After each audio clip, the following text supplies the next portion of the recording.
ਜਦੋਂ ਬਹੁਤੀ ਦੇਰ ਤੁਸੀਂ ਪਖਾਨਾ ਢੱਕਦੇ ਹੋ ਨਾ ਤੇ ਯਾਦ ਰੱਖਿਓ ਤੁਹਾਨੂੰ ਦਿਮਾਗ ਨੂੰ ਗੈਸ ਚੜਦੀ ਹੈ। ਇਹ ਫਿਰ ਬੰਦੇ ਨਾ ਭੌਂ ਭਵਾਂਟੀਆਂ ਤੇ ਉਲਟ ਪੁਲਟ ਗੱਲਾਂ ਪੇ ਕਰਦੇ ਨੇ, ਫਿਰ ਦੂਜਿਆਂ ਨਾਲ ਉਂਝ ਹੀ ਪੇ ਲੜਦੇ ਨੇ।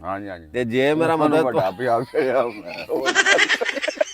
ਜਦੋਂ ਤੁਹਾਡੇ ਨਾਲ ਕੋਈ ਬੰਦਾ ਲੜੇ ਅੱਗੋਂ ਜਾਂ ਗੁੱਸੇ ਨਾਲ ਬੋਲੋ ਤੇ ਉਹਨੂੰ ਪੁੱਛੋ ਵੀ ਭਾਈ ਵੱਡਾ ਪਿਸ਼ਾਬ ਕੀਤਾ।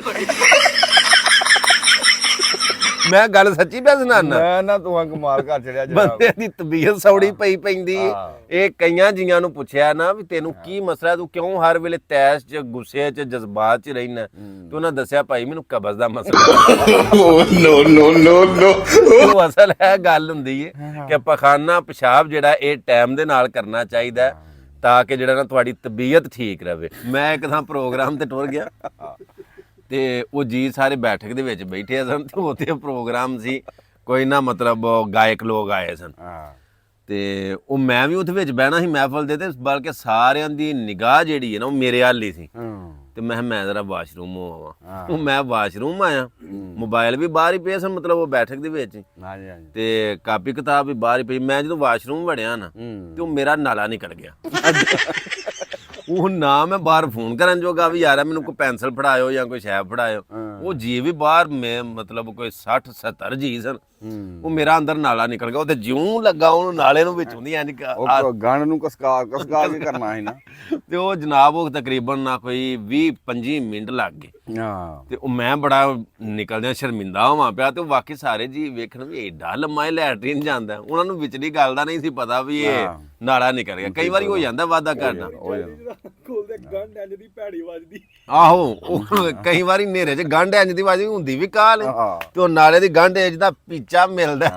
ਕਸਮ ਦਾ ਯਾਰ ਰਿਜ਼ਕ ਪਿਆ ਨਦੀਮ ਨੈਕ ਮੇਰਾ ਤੇ ਨਾਲ ਜਨਾਬ ਇੱਕ ਬਾਬਾ ਸੀ, ਉਹ ਤੁਰ ਗਿਆ ਜਨਾਬ ਉੱਥੇ ਬੂਰੇ। ਉਹਨੂੰ ਰਾਹ ਜਿਨ੍ਹਾਂ ਨੇ ਨਹੀਂ ਖਲੋਣ ਦਿੱਤਾ ਵੀ ਲੇਟ ਹੋ ਗਏ ਆ ਬਾਬਾ ਮਰ ਗਿਆ ਤੇ ਕੋਈ ਗੱਲਬਾਤ ਕਰਨੀ ਉਹਦੇ ਨਾਲ, ਜ਼ਮੀਨ ਦਾ ਕੋਈ ਕੰਮ ਸੀ। ਅੱਛਾ ਤੇ ਸਲੀਮ ਬੜਾ ਮਸਲਾ ਬਣ ਜਾਣਾ, ਸਾਡਾ ਸਾਰਾ ਸਫ਼ਰ ਹੀ ਕਿਸੇ ਕੰਮ ਦਾ ਨਹੀਂ। ਅੱਛਾ ਤੇ ਨਦੀਮ ਆ ਕੇ ਖਲਾਰ ਬਾਤ ਇਹਦੇ ਵਿੱਚ ਮੈਂ ਯਾਰ ਹੁਣ ਬਾਬੇ ਹੋਰਾਂ ਨਾਲ ਆਂਦਾ ਬਾਬਾ ਦਾ ਛੱਡ ਵੀ ਦੇ ਯਾਰ ਕੀ ਆਰਾਮ ਨਾਲ ਬਹਿ ਜਾ ਕਿਤੇ।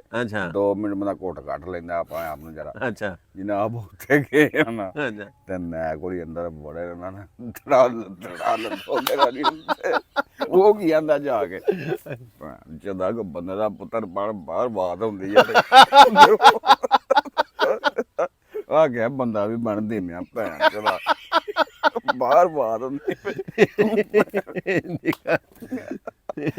ਕਸਮੇ ਵਾਈ ਉਹ ਆ ਗਿਆ ਬੰਦਾ ਬਣ ਪਾਗਲ ਦਿਆ ਪੁੱਤਰ ਬਾਹਰ ਬਾਤ ਹੁੰਦੀ। ਤੂੰ ਬੰਦਾ ਕੀ ਬਣੇ ਵਿਚਾਰਾ ਗੋਲਾ ਪਾਣੀ ਉਹਨੂੰ ਢੱਕ ਕੀਤਾ ਆਈ ਵਿਚਾਰਾ। ਪਿਸ਼ਾਬ ਨੂੰ ਨਾ ਆਖਿਆ ਜਾਂਦਾ ਕਿ ਜਿੱਥੇ ਵੀ ਪਿਸ਼ਾਬ ਆਇਆ ਨਾ ਮੌਕਾ ਪਾ ਕੇ ਨਾ ਜਗ੍ਹਾ ਲੱਭ ਕੇ ਫਟਾਫਟ ਪਿਸ਼ਾਬ ਕਰ ਲਓ। ਕੋਈ ਬਜ਼ੁਰਗ ਬੈਠੇ ਸਨ ਤੇ ਉਹਨਾਂ ਦੇ ਕੋਈ ਆਉਣ ਵਾਲਾ ਆਇਆ ਨਾ ਜੀ ਤੇ ਉਹਨੇ ਆਖਿਆ ਮੈਨੂੰ ਇੰਨਾ ਪਿਸ਼ਾਬ ਆਇਆ ਸੀ ਕਿ ਮੈਂ ਮਤਲਬ ਘੋੜਾ ਨਹੀਂ ਖਿਲਾ ਰਿਹਾ ਤੁਹਾਡੇ ਵਾਸਤੇ ਵੀ ਤੁਹਾਡੇ ਕੋਲ ਪਹੁੰਚਣਾ ਸੀ। ਉਹਨੇ ਆਖਿਆ ਯਾਰ ਤੂੰ ਮੇਰੇ ਕੋਲ 1 ਮਿੰਟ ਲੇਟ ਪੜ ਜਾਂਦਾ, ਘੋੜਾ ਖਿਲਾਰ ਕੇ ਪਿਸ਼ਾਬ ਕਰ ਲੈਂਦਾ। ਤੇ ਜੇ ਇੰਨਾ ਵੀ ਤੈਨੂੰ ਨਹੀਂ ਨਾ ਟਾਈਮ ਜਾਂ ਦਿਲ ਨਹੀਂ ਕਰਦਾ ਖਲੋਣ ਤੇ ਵੀ ਲੇਟ ਹੋ ਜਾਂਦਾ ਤੂੰ ਘੋੜੇ ਦੇ ਉੱਤੇ ਹੀ ਕਰ ਛੱਡਦਾ, ਪਿਸ਼ਾਬ ਨਹੀਂ ਸੀ ਡੱਕਣਾ।